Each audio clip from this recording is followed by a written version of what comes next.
Yo, what's good, ladies and gentlemen, it's your boy Laser, and back again with another Lego Maestro video. Now, in my last video, I said, anyways, this will probably be my final-ish video on Lego Maestro, unless he really does something completely messed up in the future. And something big did happen. Now, a while back, a YouTuber named NoodlePlays reached out to me saying that she had more info on Lego, and if I wanted to make a video on it, and I said, thanks for the views, nerd, and ghosted her. Nah, but for real, I said sure, and she sent over some screenshot DMs with Lego Maestro. Now, she sent me about 31 screenshots, and that's a lot to cover, so I'll just basically give you the highlights, the context, the summary, and then my thoughts on it. So essentially, Lego Maestro put out this tweet in mid-July asking for a 3D artist. Noodle went and responded in DMs, and quickly they began working together to create this set for Lego Maestro. Now, everything started pretty much normal. Noodle began working on her render and showing her progress to Lego. She would send him stuff, he would give her feedback, etc., and they would continue moving forward. However, this would be the start of a very toxic trend that would start between Lego and Noodle.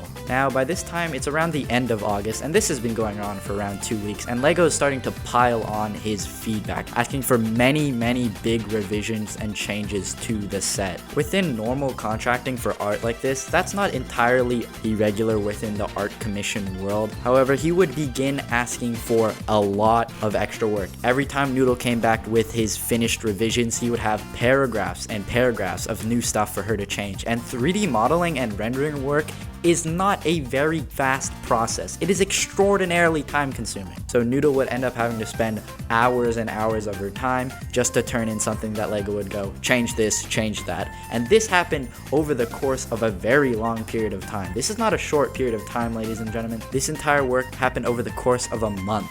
Lego's revisions were very nitpicky in my opinion, which, I'm not the biggest 3D artist. I appreciate 3D artwork and stuff like that. I'm somewhat involved in some Blender communities, but some of the changes that he's making are so nitpicky about the set. For example, he's super adamant about changing this lighting, which, honestly, the first render that she gives him is really good already, and these changes don't really change that much, at least in my eyes. Anyways, the biggest issue with this is at the very end of the project. So it's been up to a month at this point of Noodle constantly working on this. She tells him that, she's experiencing a lot of pressure, not only from this commission and just other outside sources. So she says, I can no longer work on this project. It's been over a month. I'm sorry. Would you mind paying me for my work?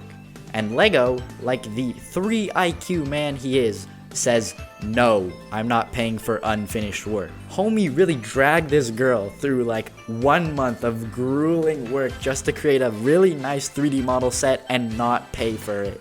In any context, that's going to be a major scam. Unfortunately, this was pretty much one of Noodle's first commission jobs, so she didn't know the normal things she needs to make clear with her commissions, which is why Lego was able to take advantage of her.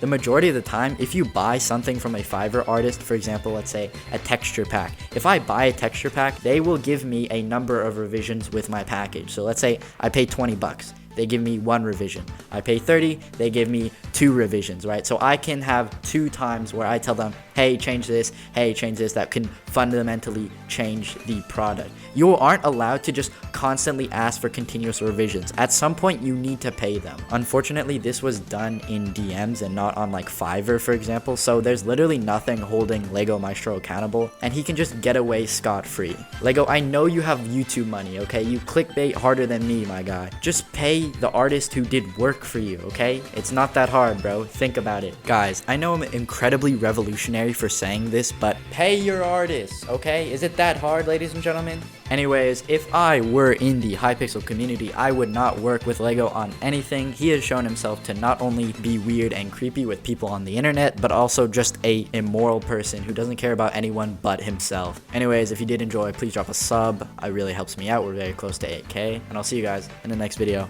Peace. Have a good one. Happy holidays.